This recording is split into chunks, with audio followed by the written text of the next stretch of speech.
for a third time this afternoon. Call Andrew Little.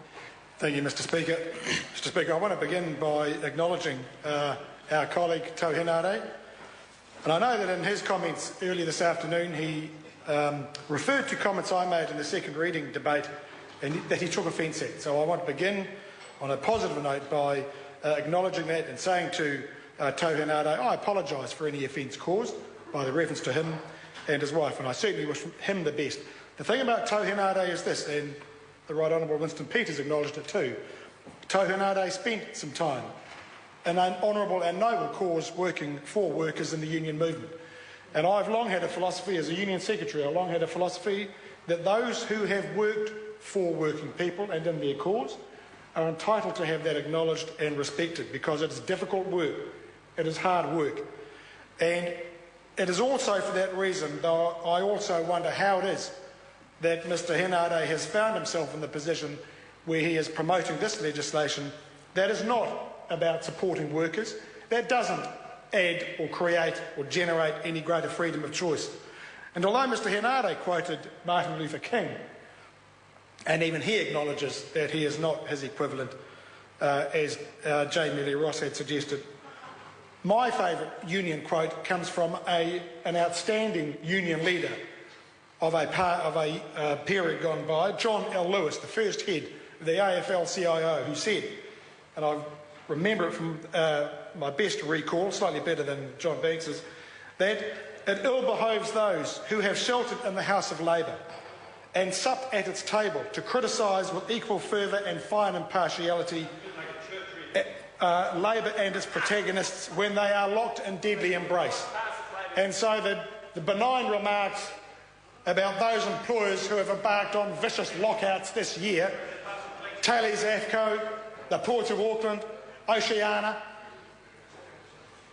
to refer to them in benign terms when actually that is the most vicious action that an employer can take on workers. And this legislation says that it is about promoting freedom of choice for workers. Well, let's get the concepts right.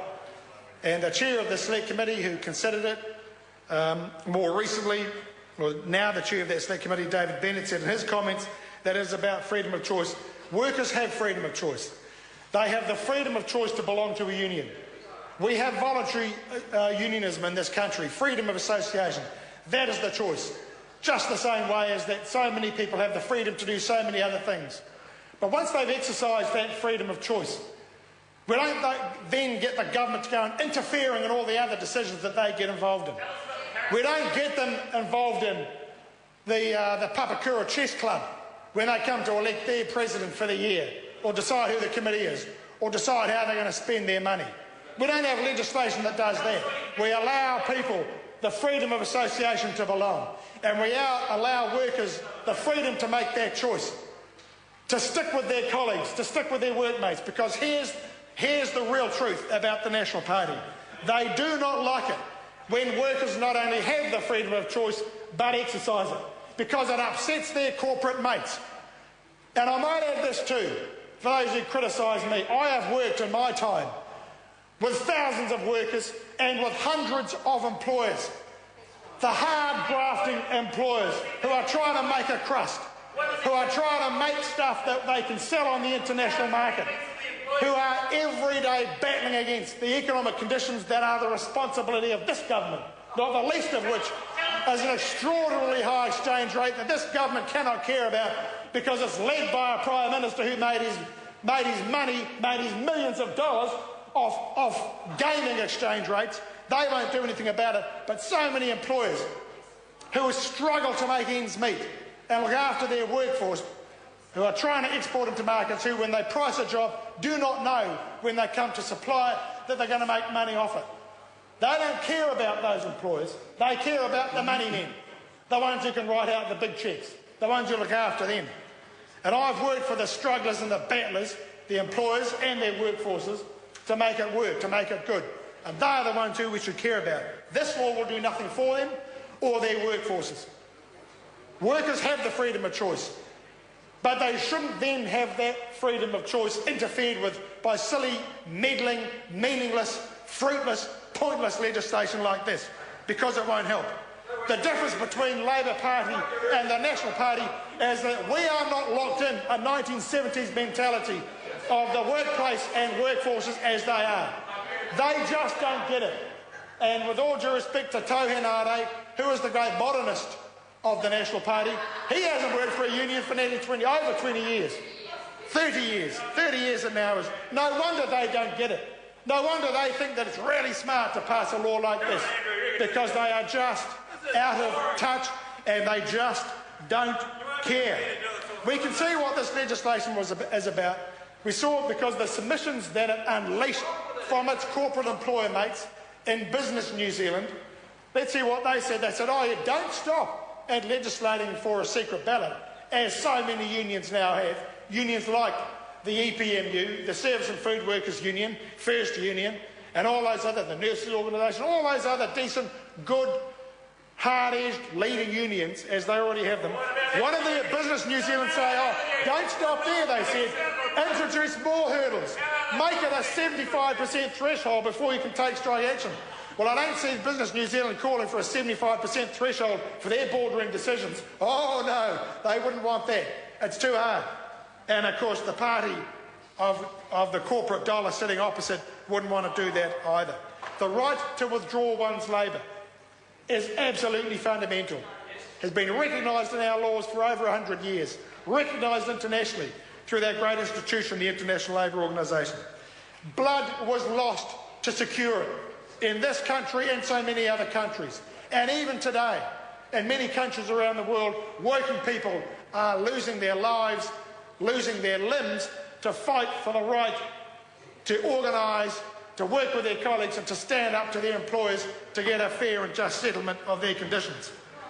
And the dividing line between a society that allows workers to withdraw their labour and not is legislation like this. This is about increasing the domination and control by employers. There is no call for it. It is not necessary in a modern, effective workplace regulation that recognises and respects the choice that working people can make. And the right to withdraw labour, the right to make the collective decision with your workmates to withdraw your labour must be upheld and must be safeguarded.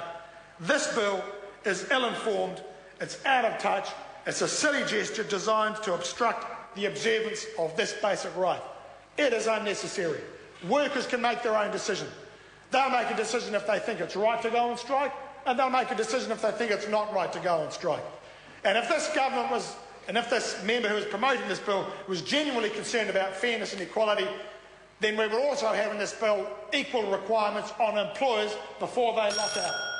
That isn't there, and that lends the lie to those who say that this bill is about greater freedom and greater choice. It is not. That is not. When workers, the language that Mr Henare used when he made his comments, which is when workers are asked to withdraw their labour. And I can tell you, as someone who's been at those meetings, at difficult disputes, at difficult negotiations, you don't ask workers to withdraw their labour, they demand it. And actually most union leaders, their job is to counsel workers about what the implications are of industrial action. Because it's hard, nasty, ugly stuff, and you don't get into it lightheartedly. And I have yet to meet a worker, of the thousands I've dealt with, who lightheartedly or wantonly vote for industrial action. They just don't do it. And the difference between this side and that side is they don't meet workers. They don't talk to workers. They don't meet workers either. They should do, because they hear quite a good story about how a nasty, vicious employer is treating their workforce. And you want to know the reality about that dispute? Here's the email I got from a very wealthy person north of Auckland who went to a stock agent to talk about selling his stock, and he was told this. The stock agent said, don't. They are offering very low prices which have nothing to do with the international trade. It is due to the strike. There is a backlog of cattle awaiting slaughter. By refusing to deal with employees and the union, the owners are able to manipulate the market down. That's what Tallies is doing. And they will use industrial law to do it, and this government is supporting and promoting it, and this law is just a furtherance of that objective. It is wrong. There is no call for it. It should be scrapped, and if any member opposite has a conscience and understands working people and understands the workplace today, they will gladly rise and say, we don't need this and we will vote against it. I call Simon O'Connor. Mr. Speaker, there's always a paradox when we're talking about